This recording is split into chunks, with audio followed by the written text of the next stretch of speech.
Hello, everyone. Today we are continuing with yet another discussion about particles. And I'm just going to tell you now, these will never end. The particle lessons, they go on and on forever and ever. But instead of saying, here's a particle, let's learn about the 18 different ways that you can use it, we kind of take each particle, grab a few more usages, and then we move on, and we come back and revisit it again.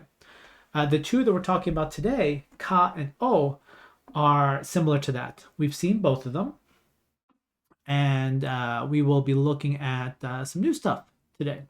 So, with that in mind, let's go ahead and get started. And as I mentioned before we began, if you have any questions during the event, just type it in. You don't have to wait until I'm done talking or say, hey, um, what do you have any questions? Just dump them out if you have them.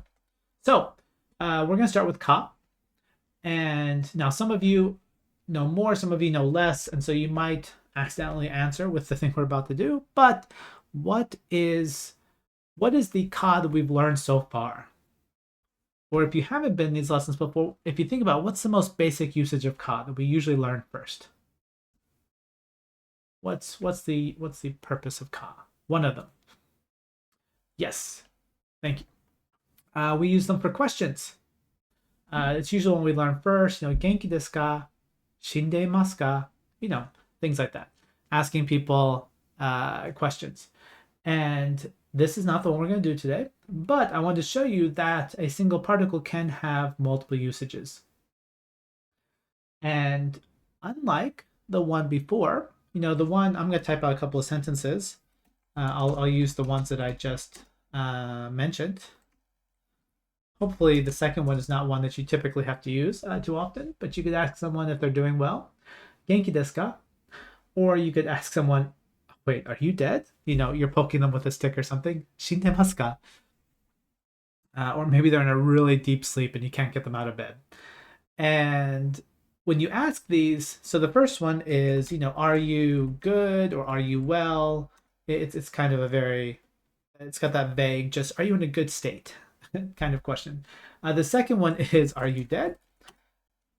Now, real fast, tell me, where is the ka in those two sentences? Like, can you point to a word and say this word is ka?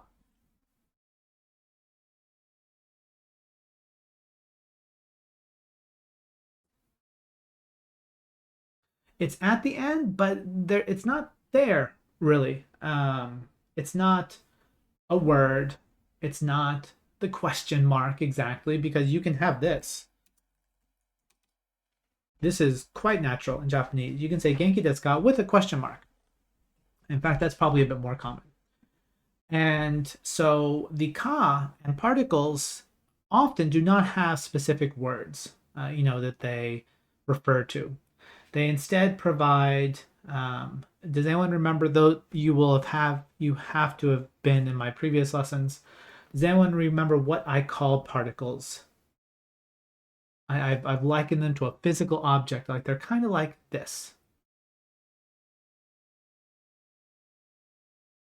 Signposts. Yeah, some of you remember. Thank you.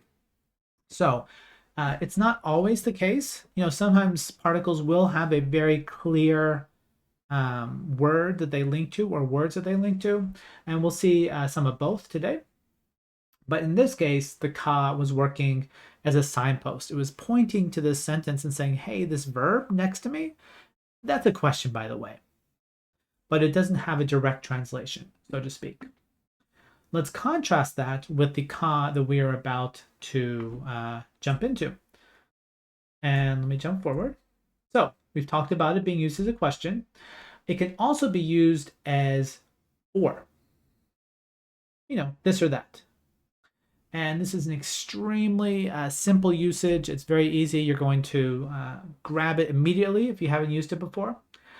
And typically, it is used like this. Now, all three of these are legitimate.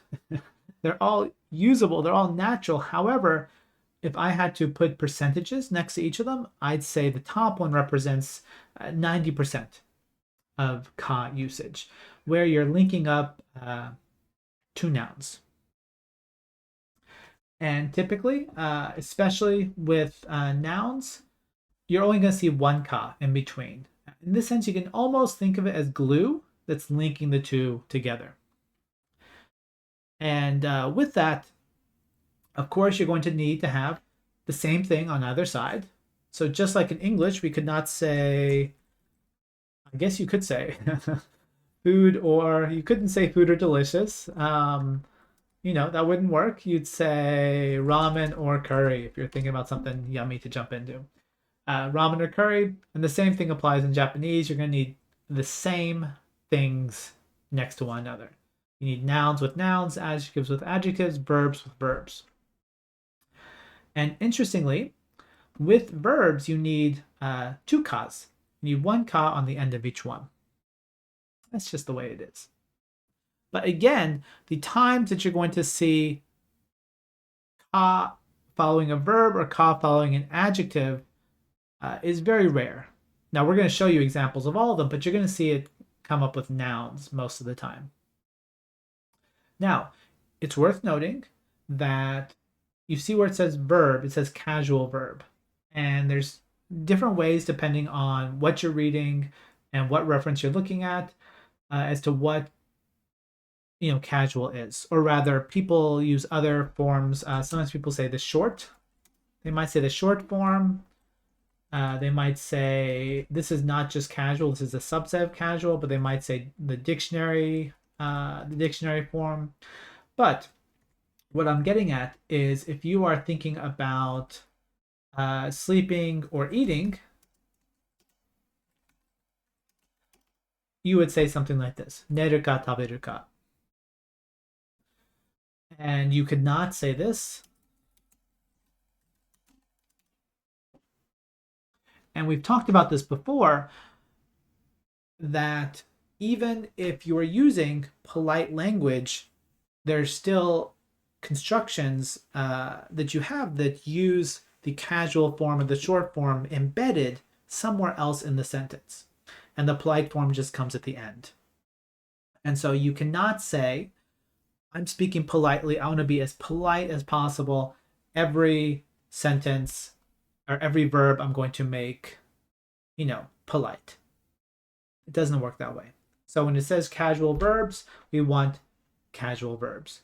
And it's technically the same thing with adjectives. We don't want, oishii desu or genki da. We just want oishii. We just want genki. So let's take a look at some examples. So we've got a few here, one for each type.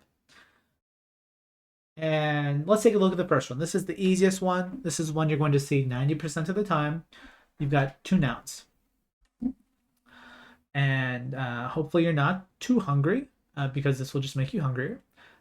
Cookie ka keiki o tabetai desu. So what do I want to eat? Well, one of those. I would like some cookies, hopefully multiple, or I'd like some cake. I want to eat cookies or cake. That's all there is to it. And you can think of this ka, like I mentioned, you can think of it as glue. And so in the sense of, let's take a look at another sentence. We've been talking about in the Discord traveling to Japan. So let's talk about, places that you might want to go to. And some of the common ones that people usually bring up, is Tokyo or Kyoto.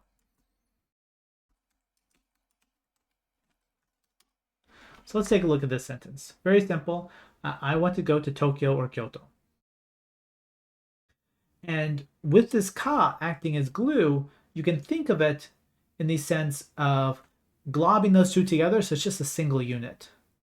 What I mean is that anywhere a noun could go in a normal sentence, noun ka, noun, can also go. The ka is not going to affect anything else in the sentence, where in the sense that, oh, well, I'm using ka, so somewhere else I can't use the ni particle, I need to use the de particle, or some weird rule like that. The ka doesn't affect anything else. It just lives next to those two elements and just links those two together. So before we continue, let's practice this one a little bit. Before we even look at the next two sentences, let's practice this. And as I noted before, when I say practice, it's completely optional. No one gets called on, no one gets called out, but this is a great time to practice. This is not a classroom where if you make a mistake, and I have so many of those mistakes seared into my brain from when I was in university, you won't have people turning around and staring at you. There's none of that. This is a great spot for people that came on their own volition because they want to learn to practice and get gentle correction.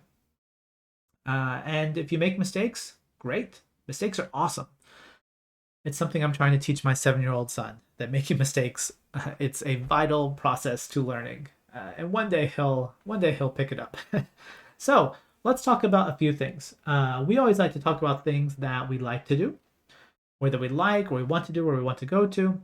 So let's switch over to what I just did. Talk about 2 places that you'd like to go to. I'd like to go to A or B.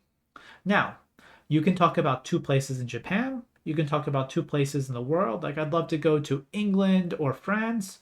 You can talk about a couple of places in your town. I want to go to the convenience store or, the recycling center. Whatever. I don't care. But let's use this form. So, you're going to take the 2 things that you're talking about, and you're going to answer it just like that. Now, keep in mind that this is a beginner event. So while you're welcome and encouraged to use kanji, kanji is awesome. Everyone knows that. It goes from I'm terrified of kanji to I love kanji. So you're either one or the other. And so if you have kanji, use it. Just please add the hiragana next to it so those that don't have that kanji knowledge yet can benefit from your sentence. So I'll give you a couple of minutes. Again, put out the sentence if you want to. Be silly if you want to. Talk about the planets you'd like to visit if you'd like. But give it a shot. Try it out. Right now, we're just focusing on places we want to go to.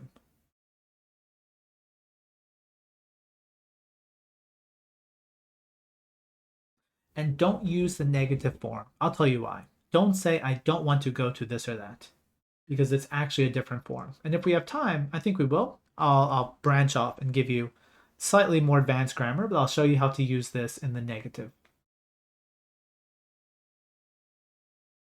And if you want to expand your sentence, for example, the person that just typed out, today I want to go to the mountain or the ocean. Add some extra stuff. Sure. Say I want to go to my friend's house or the pizza restaurant. Whatever works. As simple or as long as you'd like. Hokkaido, by the way, it's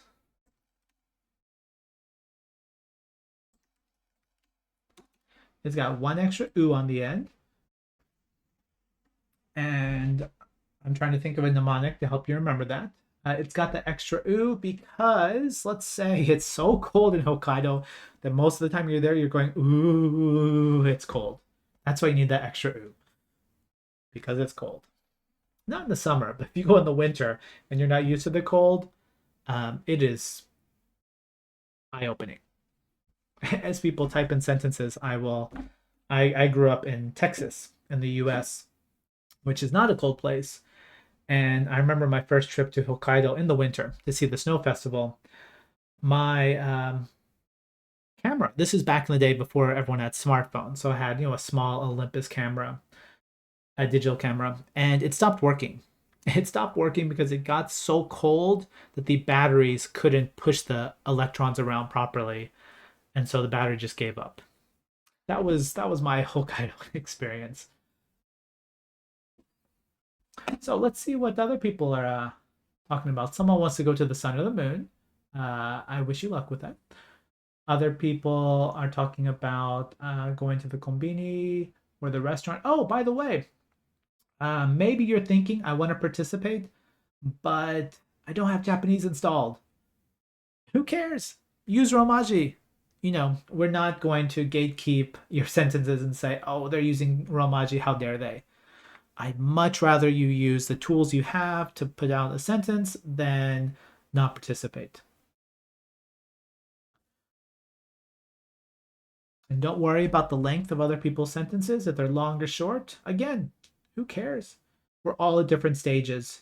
And if someone is quote unquote better than you in Japanese, just think about, oh, that's a step I'm going to get to soon. I'll be there.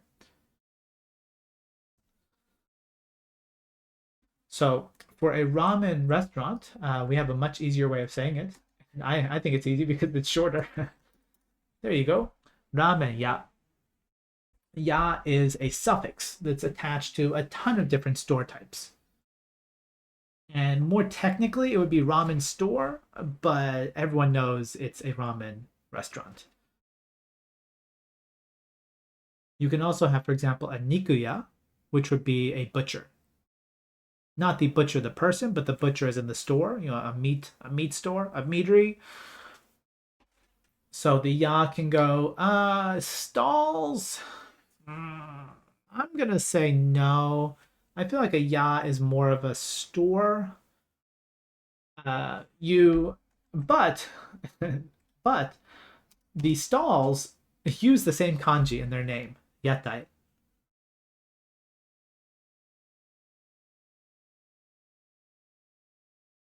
But typically, if you're going to a festival or whatever, and they've got stalls, so they might have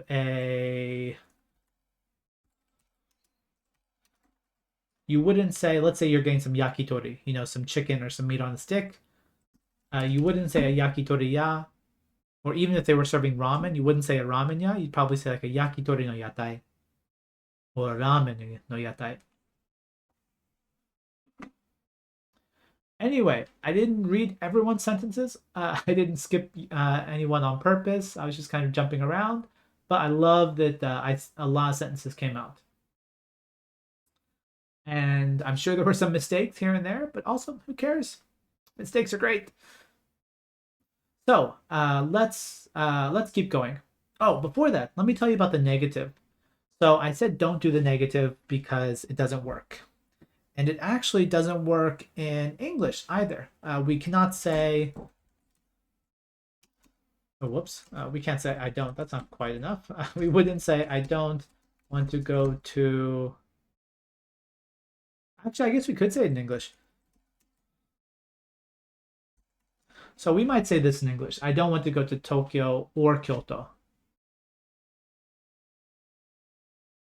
There's another way we would say it in English, which is closer to what Japanese has.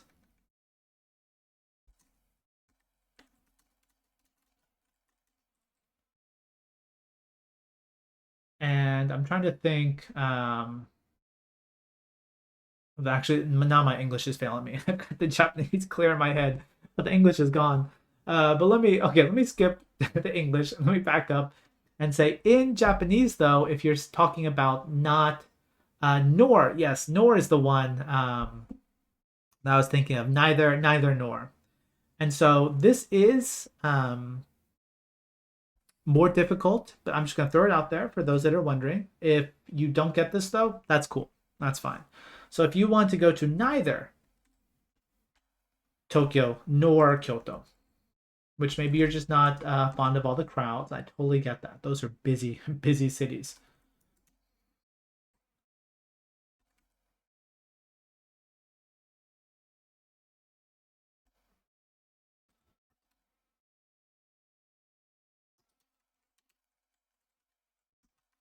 It would be something like this. You usually, when you're negating a list of things, like neither this nor that, you're going to use the mo, not ka, because as someone noted, the one or the other, when you're doing the positive, I want to go to Tokyo or Kyoto, it sounds like you're talking about one or the other. Like, I'd like to go to this one, or I want to go to Tokyo, or not go to Tokyo and then go to Kyoto instead. With the negation, though, you're not actually saying or, you're actually saying both. I don't want to go to Kyoto and I don't want to go to Tokyo.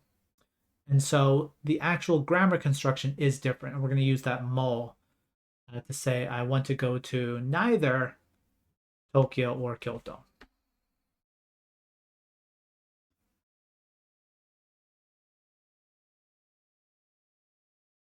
And someone just had a question. Like I said before, anywhere you could put a noun, you can put this noun plus ka. So I'm not sure if we've taught this particle yet, but it's a really good question. Does anyone know what particle you use to show a method or tool? Like how an action is done. Does anyone remember? De. Perfect. Thank you. So if you are talking about a pen or a pencil, if I can type, that's debatable. You might start the sentence off like this. Pen ka enpitsu de. Usually you would just have a single noun, like I'm writing with a pen, pen de. But now you're showing, well, A or B, de.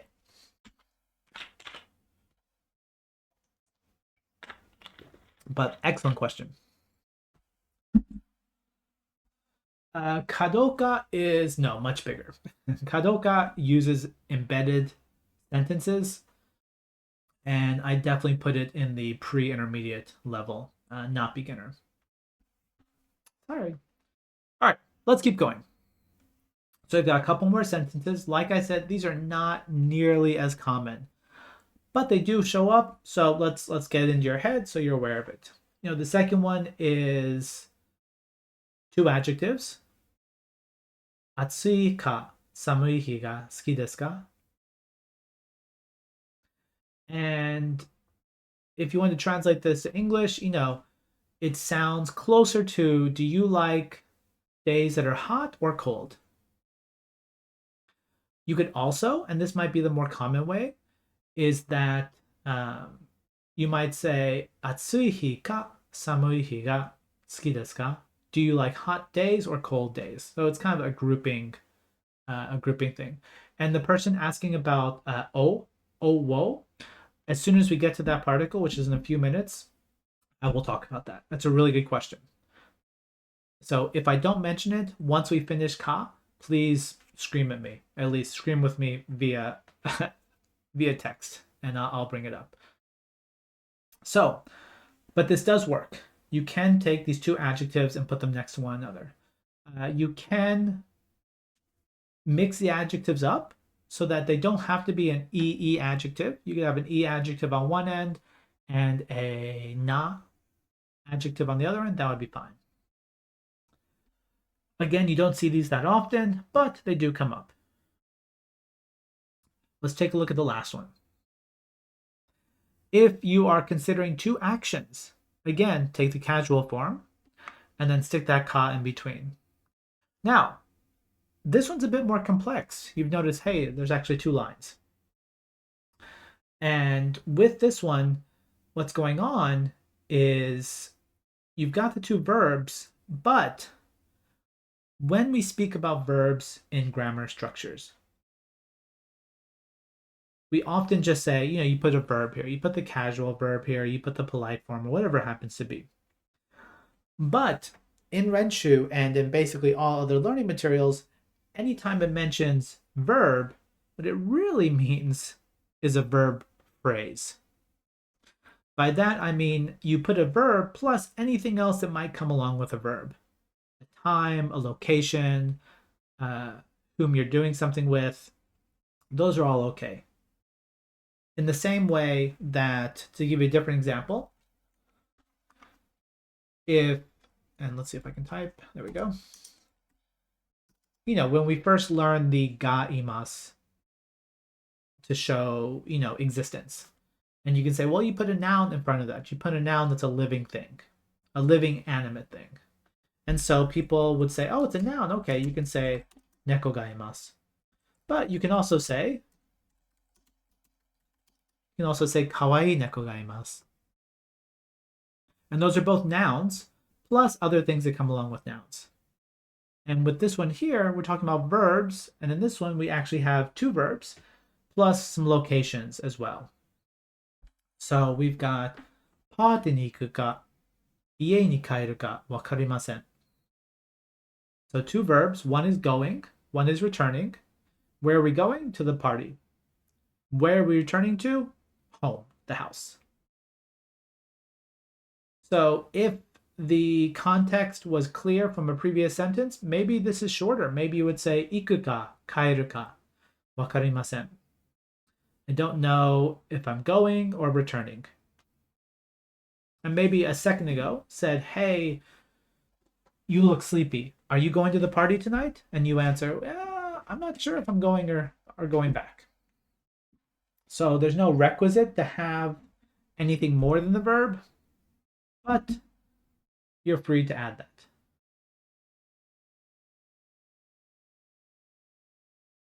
Sure. Again, same. Well, wait, let me think about which one's the more natural form. Grammatically, sure.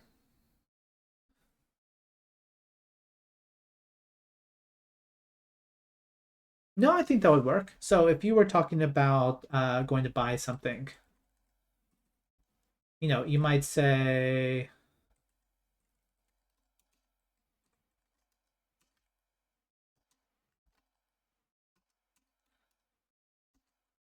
although you could say that, but as I'm typing, I'm actually putting something else because it sounds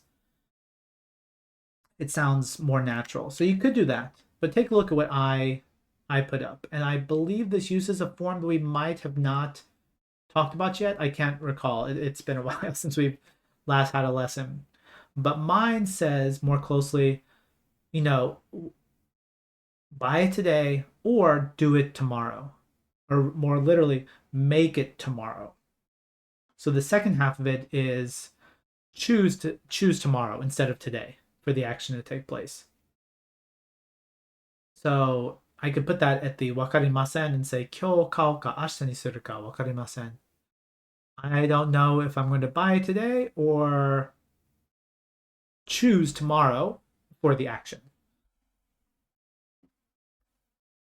I think you could put the two verbs in there, but it does sound a bit repetitive. And so unless you're dealing with, and we'll get to these later in intermediate structures, there are some structures that force you to use the same verb 2 times in a row. But we're not there yet, fortunately. Now, we are continuing to the next half of our lesson, talking about o. And this one's a bit more difficult. Again, people are already doing it, but if you have questions, just throw them out there.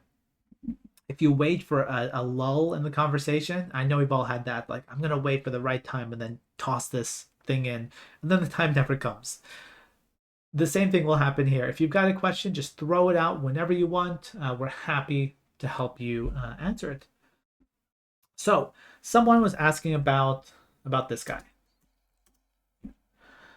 And this is 99.9% of the time pronounced O.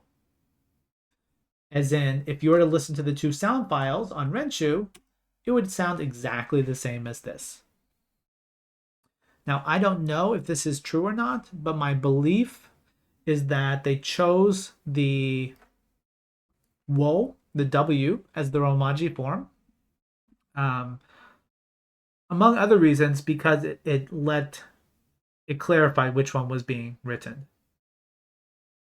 In addition, you will hear, if any of you are music fans, then you've probably heard wo sung. So in a song, I've heard wo pronounced with a W-O. It always sounds strange to me, but you do hear it there. And so in a stylistic sense, it is acceptable. But if you ever say wo when you're speaking, just normal conversation, casual, polite, or anything in between, you will get some looks. So hold on to O for both of those characters. But good question.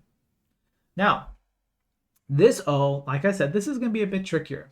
And you'll see why. We're going to have some minimal pairs in just a minute.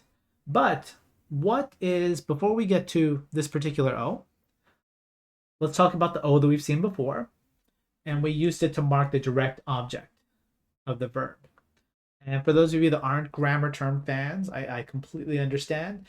Remember, the direct object, those are the things that are receiving the action of the verb, where the action of the verb is happening onto that thing.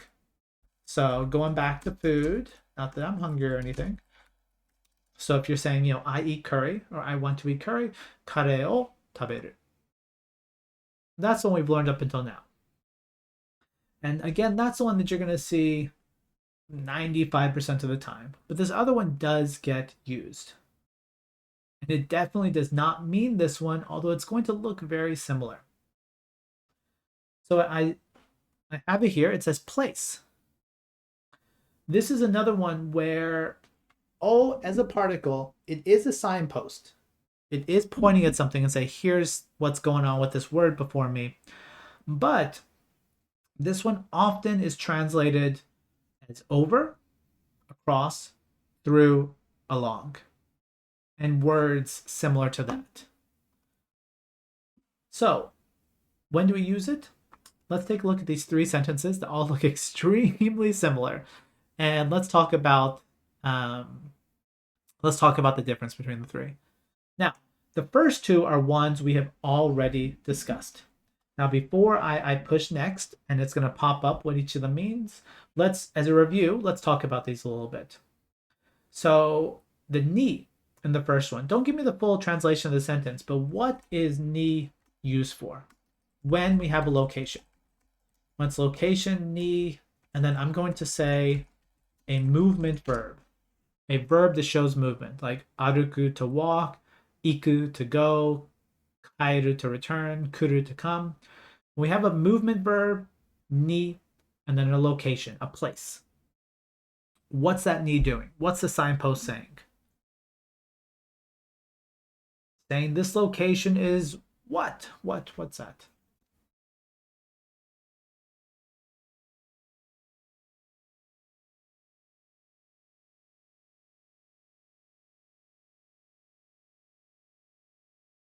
So I see a few answers, people saying generally the same thing.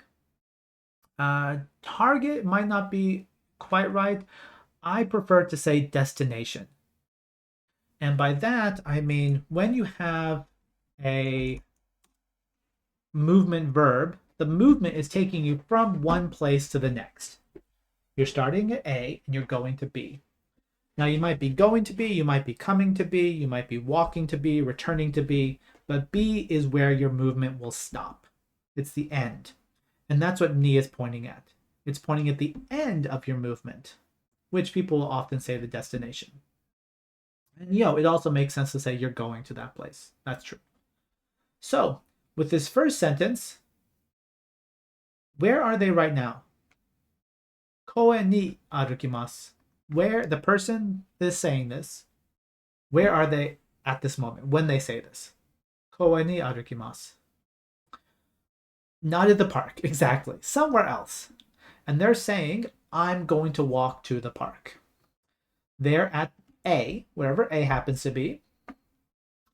And they're going to the park. They'll get to the park, and then, as far as this sentence is concerned, they will stop walking, and then they'll do something else. So there's ni. That's a review. We've done that before. What about the next one? De. What about the next one? Where are we now?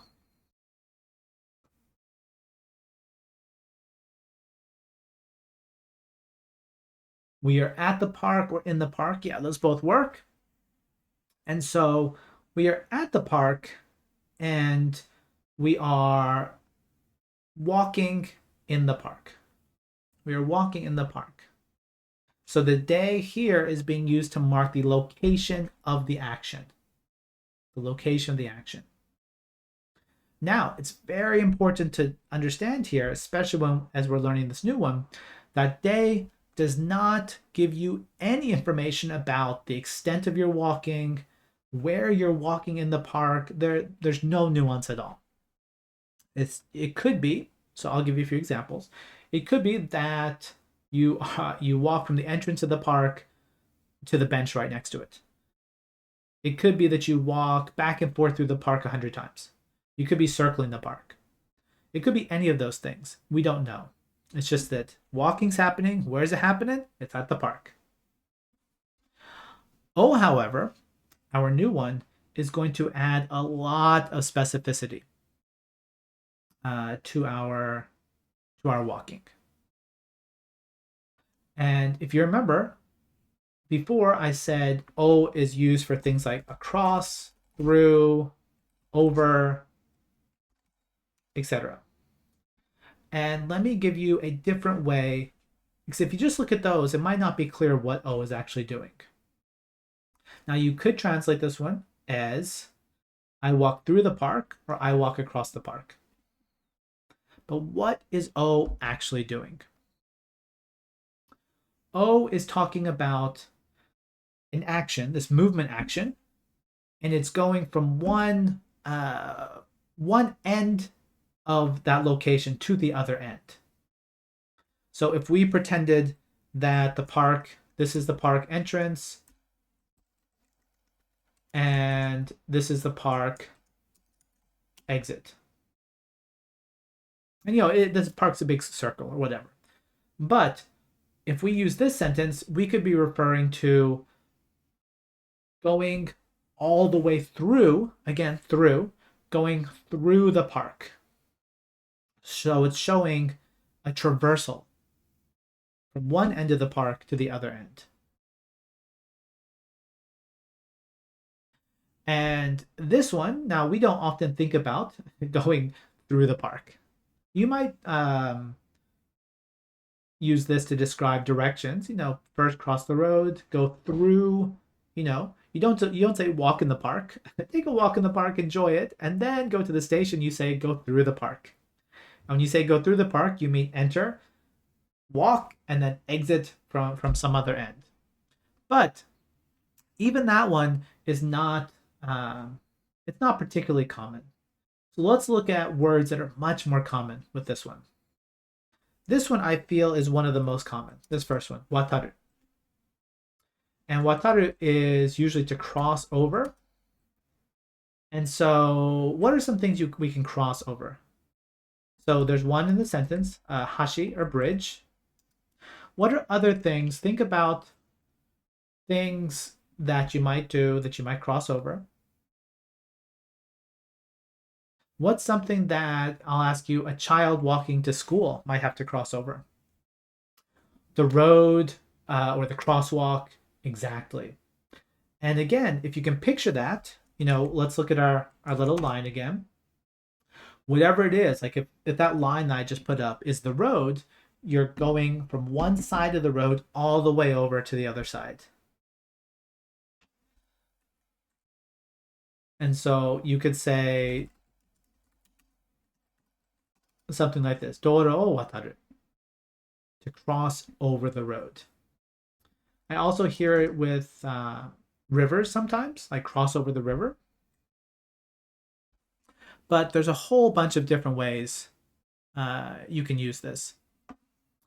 In addition, I have a whole bunch more to show you. In addition, you can also use it to take a look at this one. This one seems a bit different, but it is actually the same usage. Kaidan o oriru.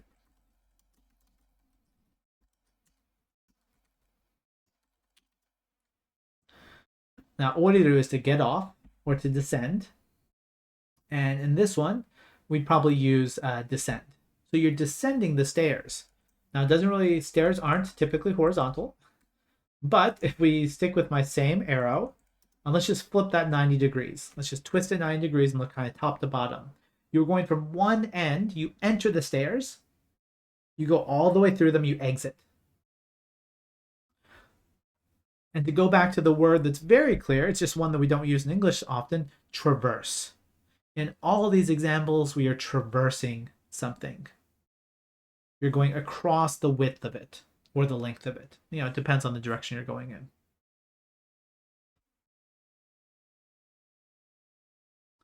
Now, I've got we're not going to practice this one because it's not quite as common. I usually feel more comfortable just showing it to you. But I've got some questions for you. Now, these are kind of tricky. Let's take a bird. Let's take a little bird, a cute little bird, a little kotori, or tori, whatever. or the birds that like to chase me when I walk through the park, karasu, crows. Can you think of something? So here's my question. Let's talk about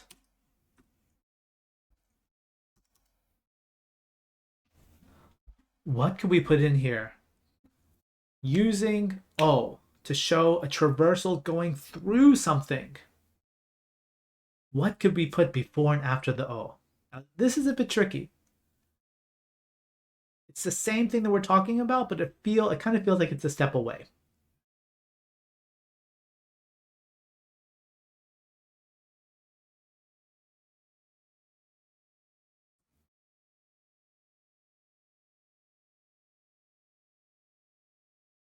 I see a lot of people typing. Makes me happy to see people are taking a chance. I don't want anyone to write the crows are biting me. You could fit that in there. But I saw someone already put an answer up, but I'd like to see a few more answers come up before I respond.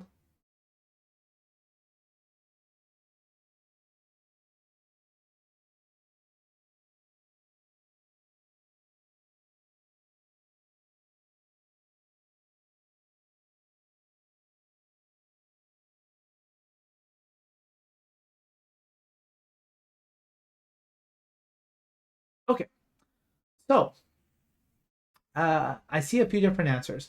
The first one, someone put, and they wrote in kanji, so let me write it. Let me write it in the hiragana. There we go. Sora otobimasu. Now let's translate that literally, just the way we learned it. O is like through. The crow flies through the air. That sounds pretty good, right? That's perfect. The crow flies through the air. Again, in this one, it's not, we were talking about, roads and parks before, and we are picturing traversing over it. It's almost two-dimensional in a sense. It's a flat thing, and you're kind of going over that. However, you can go through things as well. Birds, planes, fly through the sky. Now, it's not exactly the same in the sense that they're not really entering the sky and leaving the sky, but it still shows the medium that they're traversing through. Now, someone else talked about, they mentioned umi, which the sentence itself was a bit wrong, but that's another good example, because you can say something like this.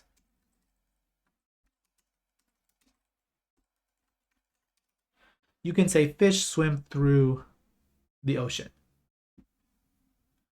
Except I forgot the wa. Sorry about that. Sakana wa umi o oyogimasu.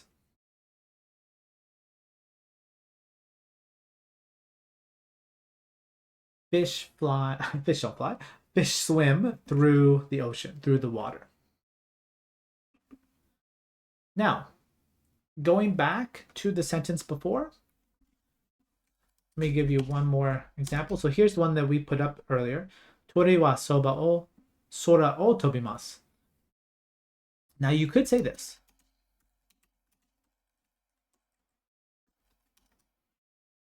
Tori wa sora de tobimasu. And these are both legitimate. They're just saying different things or emphasizing different things. The first one, the new one that we're learning, we would translate it that as the bird is flying through the air. We're focused on it being in the air, and then we're also focused on it kind of going somewhere. We don't know where, but it's going through. It is making distance, it is heading in some direction or coming towards us or whatever. The second one, when I see tori wa sora de tobimasu, I think of the bird just flying around in the air, but not really going anywhere. Maybe circling, eyeing me before it plans to dive and bite at my head. But the de doesn't emphasize a change in location. The de is like they're here. They're here. Now, of course, sora is kind of big. Sora is big. But when you say sora de, you're kind of talking about the sky right in front of you. And you're saying that part of sky right over there, that's where they're flying. O is showing movement. It's showing traversal. So that's O. And now that you see this, you're going to start to see it more often. And especially in that last example, kaidan o oriru, you might be inclined to think, let me type it out one more time. You might be inclined to think, oh, that's a direct object. It's receiving the action. But these steps are not really receiving the action of you going down them. You happen to be stepping on them, but that's not what you're talking about in the sentence. If you're talking about stepping on each step and they creak as you step on them, then you might switch your sentence around. But with this one, we're focusing on a movement of the action. The action is showing movement, and the O is saying what it's moving over, what it's moving across, what it's moving through. So that brings us to the end of today. Oh, and we already talked about this, but there we go. We've got ka and we've got o. And ka does have a few more usages when you get into embedded sentences. We'll start to see it again. But we're kind of wrapping that one up. There's not too much more to do with that one.